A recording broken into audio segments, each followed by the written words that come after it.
Kita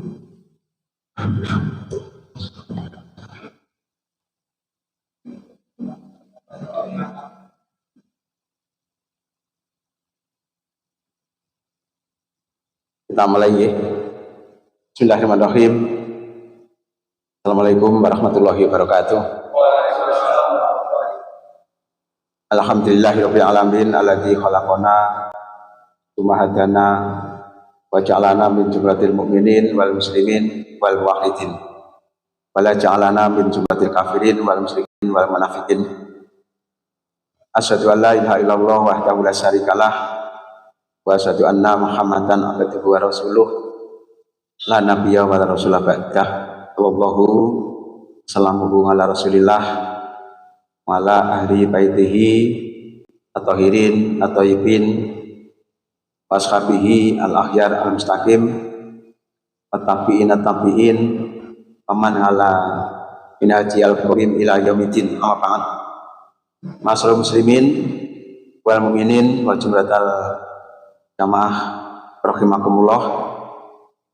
Alhamdulillahirabbil alamin, kita bisa bertemu lagi pada malam ini untuk melanjutkan kajian tafsir Surat An-Nisa yang malam ini kita akan mulai dari ayat 104. A'udzubillahi minasyaitonirrajim. Bismillahirrahmanirrahim. Wala tahinu fi ibtighail qaumi in takunu ta'lamuna fa innahum ya'lamuna kama ta'lamun fatarjuna minallahi ma la yarjun wa kana Allahu aliman hakimah. Itu ayatnya. Ayat ini asbabul nuzulnya ya. Sebab turunnya ayat ini diriwayatkan oleh Ibnu Abbas adalah setelah perang Uhud. Perang selesai tapi belum beranjak dari tempatnya. Ini perang yang paling berkesan bagi kaum muslimin karena kaum muslimin waktu itu mengalami penderitaan kekalahan yang luar biasa. Yang menjadi syuhada dari kaum muslimin jumlahnya kurang lebih 80 orang. Banyak sekali. Salah satu yang menjadi syahid adalah paman Nabi, yaitu Hamzah bin Abdul Muthalib. Yang saat itu Hamzah dibunuh oleh Wahsy dengan ditombak, lalu dadanya dibelah, jantungnya dipotong, dimutilasi dan kunyah-kunyah oleh Hindir. Ini perang yang mengerikan.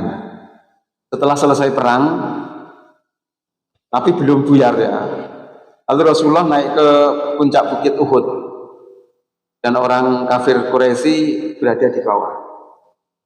Tapi mereka menang ya, maksudnya menguasai medan. Lalu Rasulullah meskipun banyak yang meninggal sahabatnya, itu tetap memberikan motivasi pada sahabatnya supaya jangan kecil hati. Lalu beliau naik ke atas gunung mengumpulkan sahabat-sahabatnya. Nah, di saat Rasulullah naik ke atas gunung itulah pemimpin orang kafir yang namanya Abu Sufyan, ya, jenderalnya itu berteriak dengan bangga menunjukkan kemenangannya. Ya Muhammad, yaumun bi yaumin. Wahai Muhammad, satu hari dibalas dengan satu hari. Maksudnya yaumun hazimatuhum fil badri, kekalahan mereka di perang Badar itu dibalas dengan kemenangan mereka hari ini di medan Uhud. Nah, itu dengan bangga. Itu membanggakan diri, tidak bisa. Lalu Rasulullah setelah mendengar teriakan Abu Sufyan itu meminta sahabatnya untuk menjawab teriakan Abu Sufyan itu, supaya sahabatnya benar-benar semangatnya muncul kembali.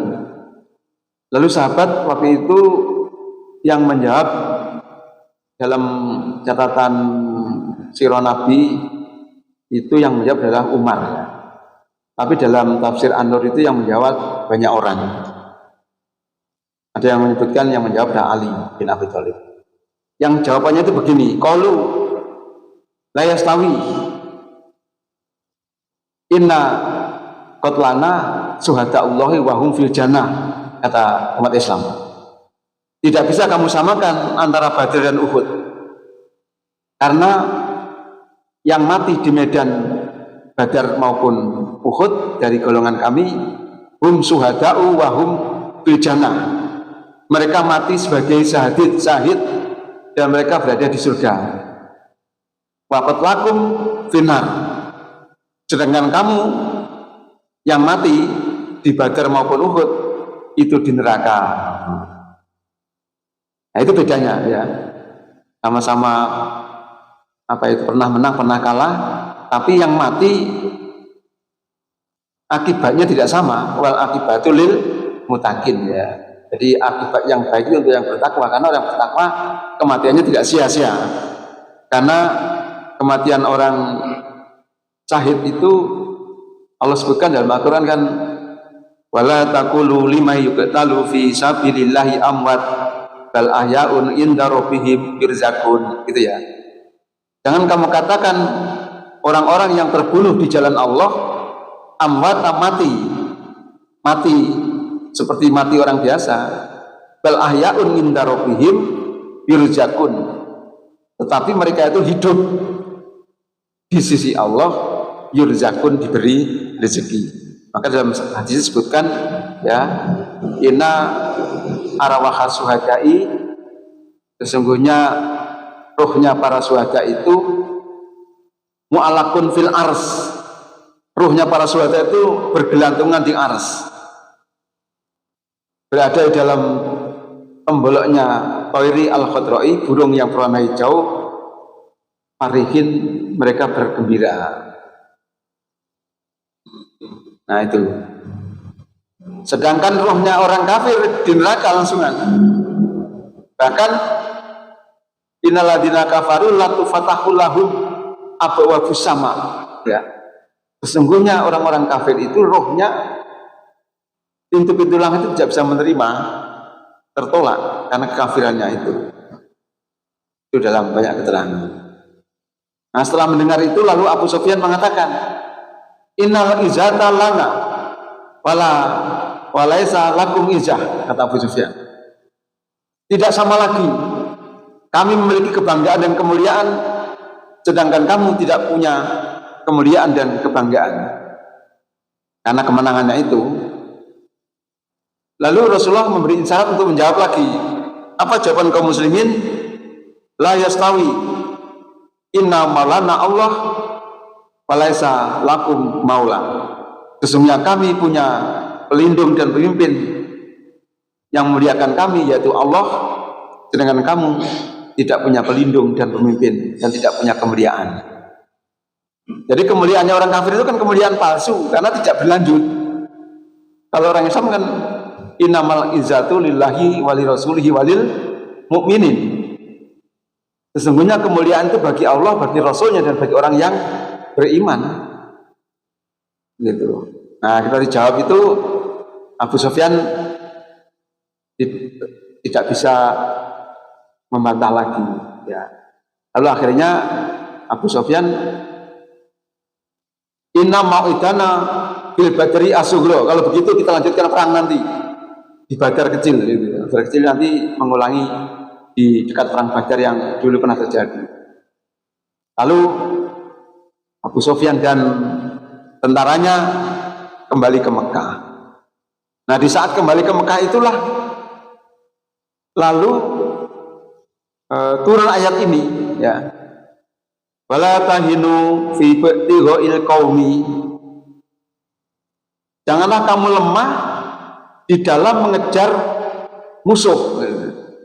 Jadi waktu itu turun wahyu yang salah satu isinya itu, konteksnya itu, meskipun saat ini kamu luka-luka dan nyaris kalah total, jangan patah semangat, kejar mereka yang sedang pulang ke Mekah itu, disuruh kejar itu, disuruh meneruskan pertempurannya itu. Nah, tapi umat Islam waktu itu tidak semangat itu, karena ya luka-lukanya parah itu, luka parah, banyak yang meninggal. Ini luka, akhirnya orang Islam waktu itu nggak begitu semangat untuk mengejar. Maka ayat ini turun, wala tahinu di bertighoil qaumi. Kamu jangan lemah di dalam mengejar musuh sebelum keputusan Allah ditetapkan apakah siapa yang menjadi pemenang, yang sampai titik darah penghabisan. Jangan lemah dalam mengejar musuh, begitu kata Allah. Jadi orang Islam itu harus punya semangat untuk melawan musuh. Jangan lemah karena iming-iming yang lain atau karena ketakutan yang lain. Intakunu ta'lamuna fa innahum ya'lamuna. Intakunu, jika kamu semuanya ta'lamuna, merasakan sakit karena luka-luka itu, luka-luka perang ya, keluarganya ada yang mati, ada yang terluka parah itu. Intakunu ta'lamuna, jika kamu merasa sakit dan luka-luka, fa innahum ya'lamuna, mereka juga luka-luka dan pernah mengalami hal yang serupa ketika kamu belum menang di perang Badar ya. Kalau saat ini kamu susah, sedih, menderita, kalah di medan Uhud ini, mereka dulu juga pernah mengalami hal yang serupa di waktu perang Badar. Mereka juga luka-luka parah, mereka juga kalah, mereka juga ditawan. Ini juga sakit dan menyakitkan. Kama ta'lamuna. Tetapi ma'asyiral muslimin ya, jamaah rahmakumullah, ada yang bedakan lukanya kaum muslimin, lukanya orang kafir. Apa yang bedakan? Wa tarjuna minallahi ma la yarjun. Wa tarjuna, dan kamu mengharapkan minallahi, dari Allah, ma la yarjun, sesuatu yang mereka tidak harapkan. Jadi motif perangnya orang beriman sampai mereka luka-luka bahkan sampai mati itu tidak sama dengan motifnya orang kafir ya. Kalau orang beriman itu dalam berjihad itu motifnya dua, menang bil izzah, menang membawa kemuliaan, atau dia kalah sampai mati maka adalah syahid bil jannah, mati berada di surga. Dan itu derajat yang sangat tinggi. Dalam banyak hadis bahwa inna sonamal muslim, sesungguhnya puncaknya orang Islam adalah jihad itu ya. Jadi kamu ada harapan untuk surga, sedangkan mereka tidak ada. Jadi orang beriman itu tidak ada ruginya dalam berjihad. Menang mulia, kalah surga. Kalau orang kafir kalah, tuntas ya, tumpas, habis. Kalau menang apa yang didapatkan keduniaan, yang dunia itu hanya sementara. Maka tidak sama. Wa tarjuna minallahi ma la yarjun ya. Wa kanallahu aliman hakima, dan sesungguhnya Allah Maha mengetahui lagi Maha bijaksana. Nah ini itu turun ayat seperti itu ya. Ma'asyiral muslimin, ayat ini mengandung taklim ya, ajaran apa saja. Al-awalu, yang pertama, la budda lil muslimin minat tamatu'i bi maknawiyati aliyatin wala tahwanu azimatuhum wa tat'afu iradatuhum al-hazaimu al-abirah. Yang pertama adalah la budda, harus orang Islam itu senang kalau di dalam ruhnya itu masih sadar tentang hubungan antara ukhrawi dengan duniawi. Jadi kalau kita ini bekerja, berbuat, lalu dalam perbuatan kita itu ada hubungan kesadaran bahwa yang kita lakukan itu bukan hanya urusan duniawi, tapi ada urusan ukhrawinya. Maksudnya ya Mas, itu berarti itu harus senang. Kalau kita berbuat yang salah satunya dalam misalnya sampai berperang, yang dipikir hanyalah urusan dunia, lah itu kita sedih, susah ya. Karena berarti orang beriman imannya hanya di pinggir. Misalnya dia jihad hanya untuk mendapatkan rampasan perang, orang beribadah hanya supaya dipuji orang, nah itu harus sedih. Tapi kalau kita setiap amaliyah kita lalu nyambung dengan maknawiyah ya, maknawiyah aliyah, itu berarti kita harus syukur pada Allah. Artinya kita sebagai orang yang kafah, sempurna dohir dan batin. Lalu wala tatafu azimatuhum wa tambanu azimatuhum ya al-zaima al-abiroh, tidak boleh lemah atau doib wahnun dokfun ini sama ya, lemah dan lemah itu. Tidak boleh lemah kalau dalam atau misalnya ketika ada kegagalan atau gangguan ketika dia berusaha itu sehingga dia tidak berhasil. Jadi misalnya ketika perang kalah, itu jangan kalah lalu untuk menjadi dasar orang itu lemah irodatnya, lemah semangatnya. Misalnya kalau kita saat ini nggak ada perang, berorganisasi misalnya ya, lalu dalam berorganisasi kita itu mungkin dipaidu orang, dicela atau dilokne, yojo putus asa. Nah itu bagian daripada perjuangan. Seperti tadi perang Uhud kalah ya jangan jadikan alasan untuk Allah ke perang, jangan, atau Allah benci pada kita. Kalau misalnya kita berjuang satu tempat ada gangguan baik dari dalam maupun dari luar, ya begitulah irama kehidupan. Jadi dalam setiap perjuangan mesti ada gangguan. Para sahabat itu ketika berperang itu ya ada perselisihan. Ketika perang Uhud ini, sebelum perang Uhud sejarahnya itu kan mengerikan ya. Jadi ketika ada berita orang kafir Quraisy itu mau menyerbu kota Madinah, Rasulullah mengumpulkan sahabatnya, kita hadapi di dalam kota apa di luar kota, begitu. Lalu para sahabat bersepakat, ya Rasul, kita hadapi di luar kota, kita cegat di luar gerbang kota. Nah, sepakat ya. Akhirnya pagi-pagi Rasulullah memakai baju besi siap perang, tapi 300 orang membelot. Kalau kita keluar kota, keluar gerbang, ya nanti bagaimana dengan kondisi keluarga kami, keluarga kita, anak-anak kita, istri kita di dalam gerbang kalau misalnya kita kalah.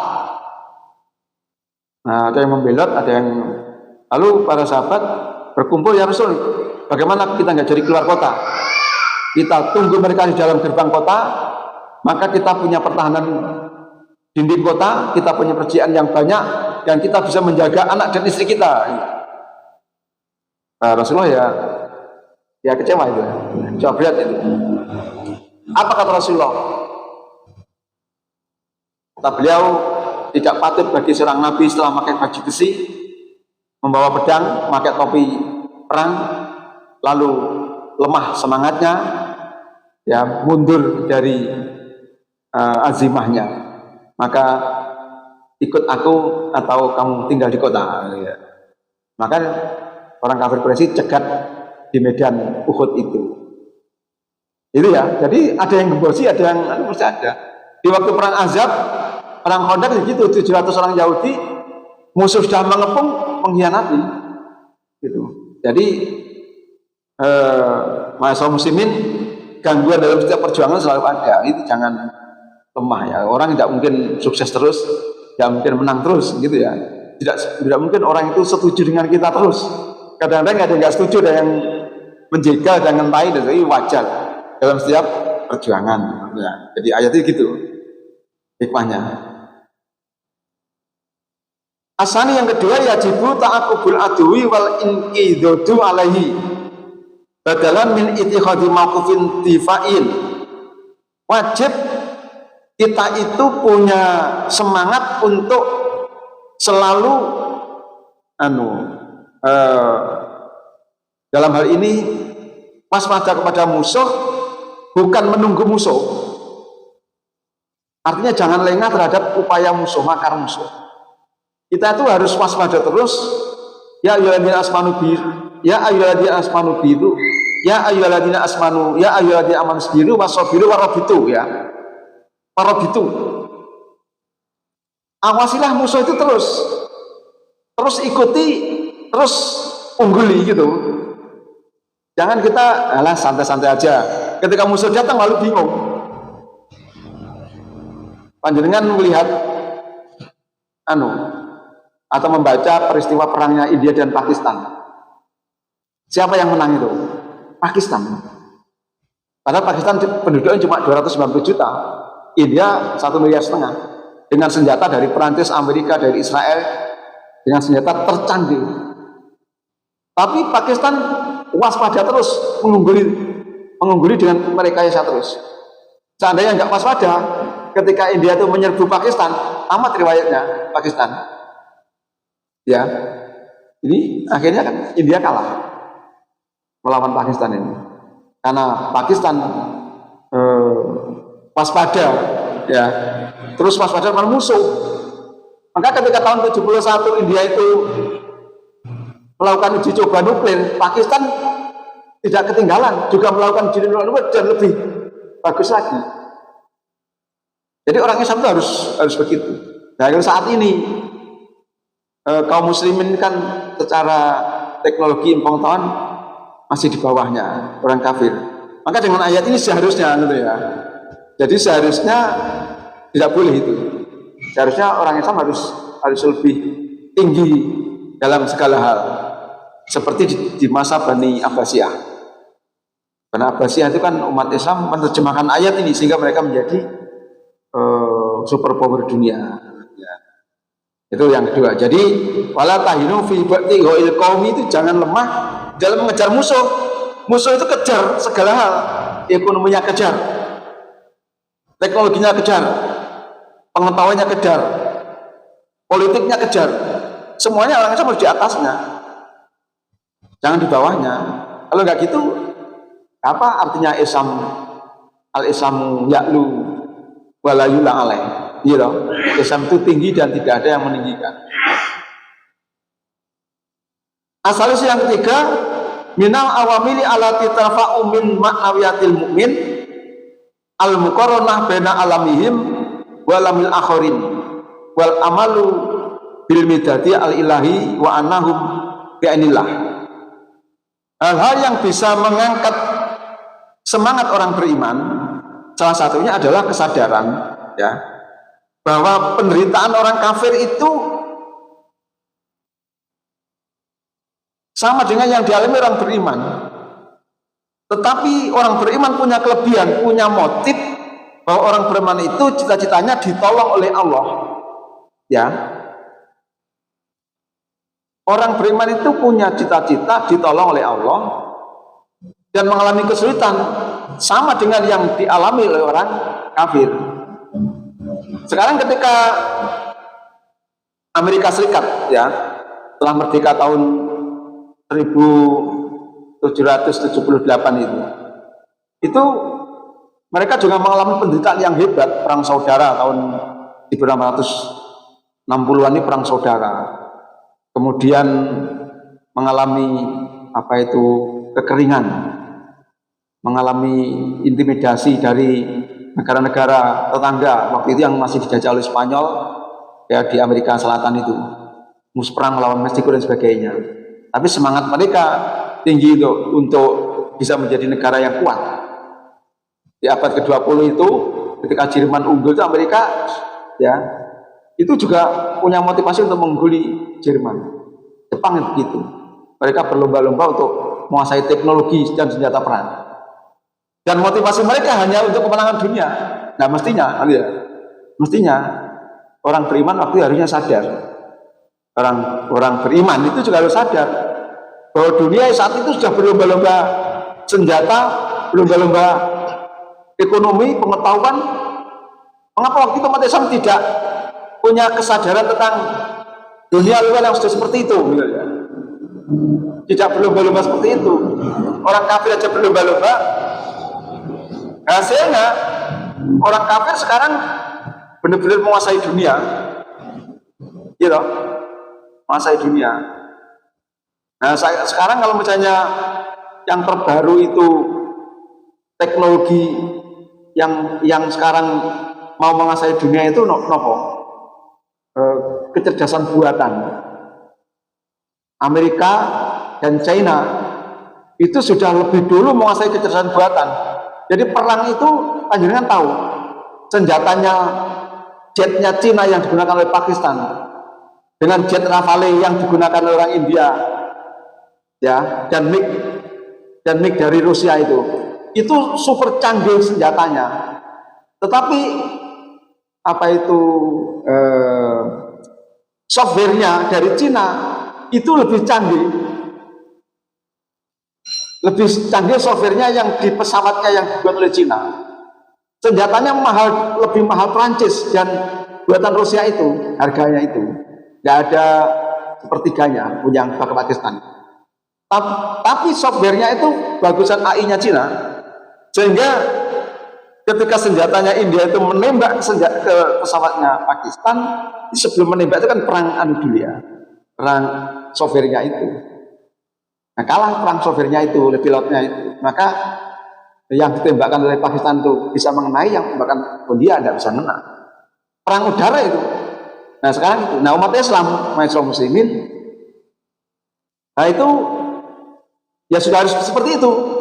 Maka Pak Profesor Abdul Mukti ya itu sudah menggadang-gadang dalam pendidikan anak Indonesia nanti setelah ada coding macam-macam ya, ada AI dan sebagainya, itu perlu digiatkan supaya nanti dunia itu kan begitu. Jangan kalau lihat sekarang artificial intelligence itu ya, kecerdasan buatan itu luar biasa, itu luar biasa ya.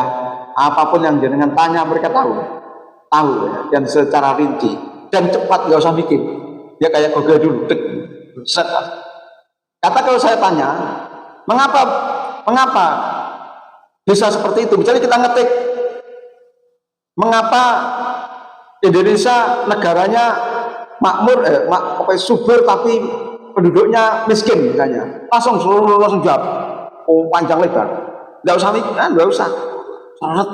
Kita belum ngetik, saya tanya bagaimana proses AI itu bisa menjawab secepat itu menurut algoritmanya AI, karena ketika kita bertanya lekas memulai itu berapa kata itu sudah dikenali oleh mereka kemana pertanyaan itu, gitu ya. Jadi ketika kita mengetik mengapa Indonesia negaranya subur tapi miskin, ketika kita ngetik belum selesai, mereka sudah mengenali kemana arah pertanyaan itu. Nah ketika saat itu mereka mengenali, mereka sudah mengumpulkan semua bahan. Ketika kita selesai ngetik langsung seret muncul gitu ya. Kalau Google dulu kan nggak lama itu ya, sekarang sudah seperti itu ya kecerdasan. Jadi nanti digunakan semua teknologi ya, termasuk di perang perang itu, pesawat dan sebagainya ya. Makanya kayak Iran itu luar biasa. Iran itu kemajuannya luar biasa, bisa mengejar orang-orang kafir ya. Nah ini, jadi kita punya motif ditolong oleh Allah. Mereka tidak, tapi mereka bisa unggul. Harusnya kita lebih unggul dibanding mereka. Kalau melihat ayat ini, yang keempat, innakum mentasiruna ala rukni min kulli qasaidil harbi wa jarakatiha li'annakum wada'tum amalakum bi al-tawfillahi ta'ala. Nah, masa muslimin begini ayat ini maksudnya, keterangan ini. Jadi kita kalau toh ditolong oleh Allah ya, itu maka jangan sampai pertolongan itu menjadikan kita lena lalu merasa itu adalah upayanya.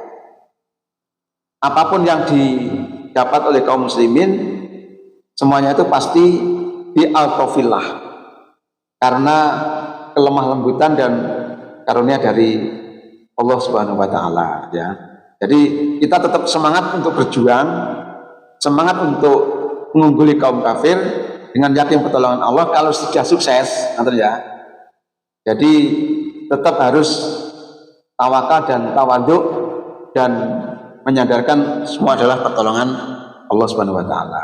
Nah, ini artinya jangan sampai menjadikan keberhasilan itu kesombongan. Kaum muslimin pernah mengalami satu peristiwa waktu perang Hunain. Perang Hunain itu perang setelah penaklukan kota Mekah di tahun ke-8 Hijriah.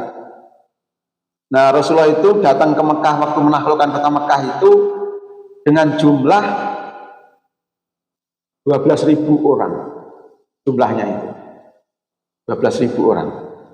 Lalu ketambahan penduduk Mekah yang baru masuk Islam, jumlahnya kurang lebih 20.000 orang. Nah, waktu Rasulullah beberapa hari di Mekah, itu suku-suku di sekitar Mekah dan Jazirah Arab itu berkumpul untuk memerangi kaum muslimin. Maka bertemulah dua pasukan itu di Hunain namanya, ya. Di Hunain, di daerah Hunain dekat Mekah. Lalu di saat dua pasukan itu sudah berkumpul, bertemu berhadapan, itu kaum muslimin melihat, oh, kita banyak sekali jumlahnya, 20.000. Waktu itu golongan Ahzab Hunain itu kurang lebih 40.000 jumlahnya. Yang di Hunain itu kafir juga 40.000. Lalu kaum muslimin membanggakan diri. Waktu perang Badar kita 300 melawan 1000 kita menang. Ya. Lalu di perang Uhud kita 1000, mereka 3000. Meskipun di awal kita kalah, tapi kita akhirnya bisa mengintimidasi musuh. Artinya tetap punya kebanggaan dan kemenangan. Kita sekarang ini 40 melawan 20.000. Kita 1-2. Kita punya senjata yang banyak, punya semangat moral yang bagus. Karena setelah kita menaklukkan kota Mekah, maka kita pasti menang. Waktu di perang Hunain itu. Nah, saat kebanggaan kaum muslimin memuncak, maka waktu perang Hunain itu kaum muslimin ternyata kalah total, ya, dipancing oleh orang kafir. Lalu kaum muslimin lari mengejar, waktu dikejar sampai berada di tengah lembah. Ini gunung, tengahnya kaum muslimin masuk ke situ. Nah, ternyata di puncak bukit itu sudah ditunggu oleh orang kafir dengan panah. Maka orang Islam dihujani panah di saat itu. Lari kocar kacir, kalah, ya, kalah total. Perang Hunain di awal kalah total. Di awalnya itu. Nah, itu ya. Jadi kemenangan kaum muslimin itu meskipun harus berusaha keras, tetap harus sandarkan adalah atas izin dan pertolongan dari Allah Subhanahu wa taala. Kalau sekarang misalnya ini kalau dihubungkan dengan zaman modern, ya, kita berjuang di satu tempat atau apa kemudian berhasil, ini ya jangan terlalu bangga-banggakan hasil perjuangannya itu, karena itu ya bi'aunillah, atas pertolongan Allah Subhanahu wa taala. Karena kalau Allah menghendaki ditumpas ya cepat sekali, ya. Contohnya Ikhwanul Muslimin di Mesir itu. Ikhwanul Muslimin di Mesir itu menguasai seluruh segi kehidupan. Rumah sakit menguasai, sekolah menguasai, ya, yayasan-yayasan menguasai, itu sampai Mesir itu ya kayak Ikhwanul Muslimin semuanya. Ketika Presiden Mesir apa itu yang Muhammad Mursi dari Ikhwanul Muslimin itu terpilih, nah, itu kan seakan-akan kejayaan. Tetapi ketika Allah menghendaki dikudeta oleh Asisi itu, ya sekarang Ikhwanul Muslimin yang jaya itu nggak berkutik, ya. Padahal mayoritas loh Ikhwanul Muslimin di Mesir itu, dan menguasai seluruh seni kehidupan, rumah sakit, sekolah, laboratorium, macam-macam, semua itu kalah. Ya. Sekarang nggak berkutik, ya. Nah, itu ya maksudnya pelajarannya jangan terlalu membanggakan kalau mencari berhasil. Masa muslimin jamaah rahimakumullah. Yang kelima, al-muslimu yu'aliku amalan kabiratan Allah. Jadi orang Islam itu selalu menggantungkan cita-citanya kepada Allah dalam segala hal, ya. Jadi bukan hanya dalam perang saja. Al-amalu bil madadi al-ghaibi an-nasru irhabul aduwi asawabu al-manawi. Jadi orang Islam itu kaitannya banyak, dapat pahala yang banyak, cita-cita apa itu kehidupan yang layak, cita-cita bisa menguasai segala hal termasuk menguasai medan apapun. Orang Islam cita-citanya banyak. Nah, dan semua itu ya oleh Allah insya Allah akan dipenuhi selama orang Islam itu selalu menggantungkan cita-citanya kepada Allah, jangan kepada yang lain. Fatarjuna minallah, dan kamu berharap dari Allah Subhanahu wa taala. Masa muslimin kemudian ayat berikutnya yaitu ayat yang 104. Jadi motivasi. Jadi kesimpulan ayat tadi adalah motivasi kaum muslimin untuk selalu unggul melawan orang kafir. Tidak boleh lemah. Ayat 105, inna anzalna ilaikal kitaba bil haqqi. Sesungguhnya aku menurunkan kepada kamu Muhammad Alkitab bil haqqi dengan hak. Litahkuma bainan nasi, supaya kamu menghukumi di antara manusia. Bima arakallah, dengan apa yang Allah perlihatkan kepadamu. Wala takun lil khainina khosima, dan janganlah kamu menjadi penolong pembela orang-orang yang berkhianat. Wastaghfirullah, dan mintalah ampun pada Allah. Innallaha kana ghafurur rahimah, sesungguhnya Allah Maha Pengampun lagi Maha Penyayang. Asbabun nuzul ayat ini ada 3 ya. Tapi yang populer yang paling masyhur itu satu. Jadi begini, ada seseorang ya dari kalangan Ansor itu mencuri baju besi dan pedang dari sahabat yang lain, menurut ceritanya. Lalu ketika ia mencuri itu ada yang mengendus, mencurigai, mengetahui. Nah, sehingga berita itu tersebar bahwa si A mencuri baju. Kemudian orang yang mencuri itu mendengar berita yang beredar itu. Akhirnya dia ketakutan.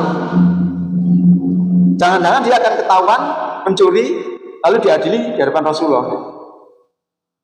Nah, supaya dia aman, menurut ayatnya, baju besi dan pedangnya itu dia ambil, dia taruh di depan rumah orang Yahudi, menurut ayat.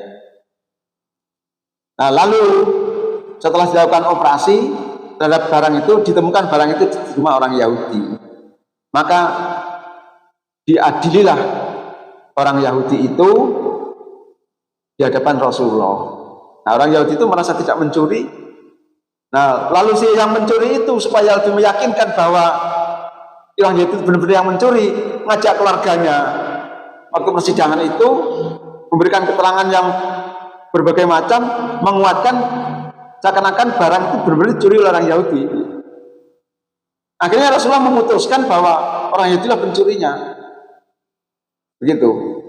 Nah, masa muslimin, ayat itu turun berkenaan dengan itu, ya, dengan orang itu. Sehingga ayat itu, inna anzalna ilaikal kitaba bil haqqi tahkuma binas bima arakallah wala taqul lil khainina khasima. Janganlah kamu menjadi penolong orang yang berkhianat dengan yang mencuri tadi, ya. Supaya kamu menghukumi di antara manusia, tapi jangan menolong orang yang berkhianat. Memang seorang hakim itu seperti kaidahnya dalam hadis ini, ya. Dalam hadis ini ada hadis begini, hadis riwayat Bukhari, ya. Innama ana basarun wa innakum tahtasimuna ilayya wa la'ala ba'dukum yakun al-khana bi hujjati min ba'din. Aku ini manusia, kata Rasulullah.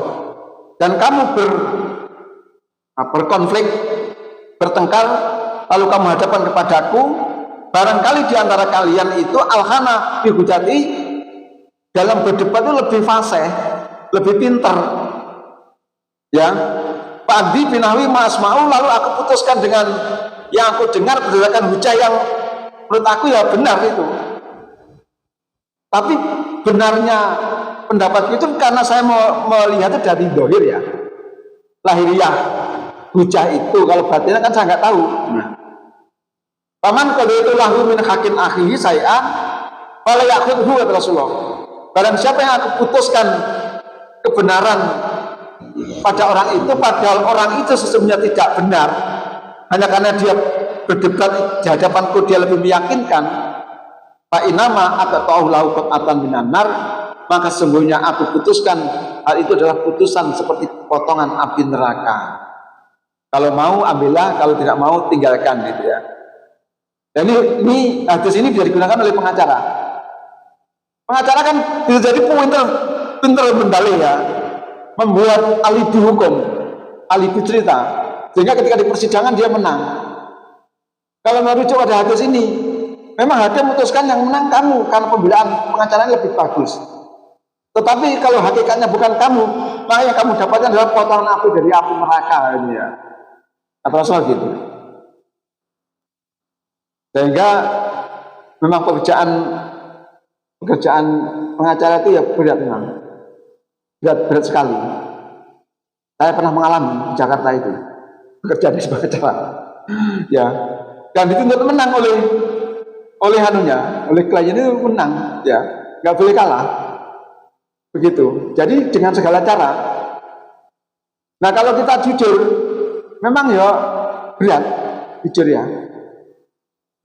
Saya waktu pulang dari Jakarta itu menjadi penasihat hukumnya perceraian, ya. Itu saja harus membuat alibi bagaimana gugatan wanita supaya dikabulkan oleh hakim itu diterima dengan berbagai macam cara. Misalnya suami ini meninggalkan saya lebih dari 6 bulan, tidak memberi nafkah, tidak macam, dibuat alibi di mana Pak, supaya bisa diterima. Terakhir malah dihilangkan. Orang suaminya ada, tapi dibawa ke panitera dikatakan ini suami saya hilang, tidak tahu kemana timbanya. Daftarkan di lembaran negara 4 bulan, panggilan nggak datang, didok, dikabulkan gugatannya karena suaminya hilang. Ya, ini memang berat. Jadi kalau melihat pada ayat ini dan hadis ini, ya, itu memang berat. Tapi memang gini, sebetulnya profesi advokat, penasihat, itu pekerjaan yang sangat mulia. Waktu itu tujuannya adalah agar orang yang berperkara, yang tidak ngerti hukum, itu bisa dibantu, jangan sampai didolimi gitu ya. Sehingga posisi pengacara itu memberikan bantuan, jangan sampai yang benar itu disalahkan. Begitu, yang asli, ini pekerjaan mulia. Maka di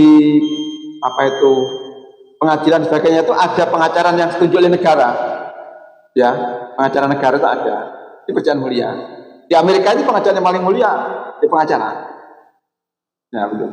Tapi ya itu, sepanjang dia bisa menjalankan kaidah yang hak ini, insya Allah mereka jasanya besar, pahalanya besar, betul ya. Itu masalah muslimin. Jadi kalau misalnya kita berdebat dengan orang lalu kita menang karena pandai kita silat lidah, ya jangan terlalu bangga, karena kemenangan itu bisa jadi memang nggak benar ya, itu potongan dari api neraka. Terakhir ini, jadi asbabul wurud hadis ini juga disebutkan di depan rumah Rasulullah itu ada orang bertengkar rebutan warisan itu ya, rebutan warisan. Lalu Rasulullah menanyakan perkaranya seperti apa gitu. Akhirnya mereka menjelaskan, lalu Rasulullah mengatakan, ya saya nanti putuskan sesuai dengan yang aku dengar loh ya, tapi yang hak saya nggak tahu. Barang siapa yang mengambil hak orang lain padahal dia salah, itu adalah potongan dari api neraka. Lalu orang yang berdebat tadi akhirnya nangis dua-duanya, nangis, ya aku ngalah, nggak apa-apa PN gitu. Jadi mereka berdamai. Ya alangkah indahnya kalau begitu. Ngerti nggih? Nah, muslimin, demikian yang bisa kita kaji malam ini. Semoga kita selalu semangat di dalam berjuang di jalan Allah, apapun gangguannya. Ya, berjuang itu pasti ada gangguannya, pasti. Tidak mungkin mulus ya. Kalau mulus ya bukan berjuang namanya. Kemudian yang kedua, kita harus tetap berada dalam kebenaran. Jangan sampai kita membohongi orang lain, mendolimi orang lain dengan menggunakan cara yang nggak benar ya. Karena meskipun kelihatan menang, tapi hakikatnya kalau salah dia akan memakan api neraka. Na'udzubillahi min dzalik. Saya kira demikian, kurang lebihnya mohon maaf. Billahi taufiq wa hidayah, wa inayah wa basyiril mu'minin. Kita tutup dengan doa kafarat majelis. Subhanaka Allahumma bihamdika asyhadu an la ilaha illa anta astaghfiruka wa atubu ilaik. Assalamualaikum warahmatullahi wabarakatuh.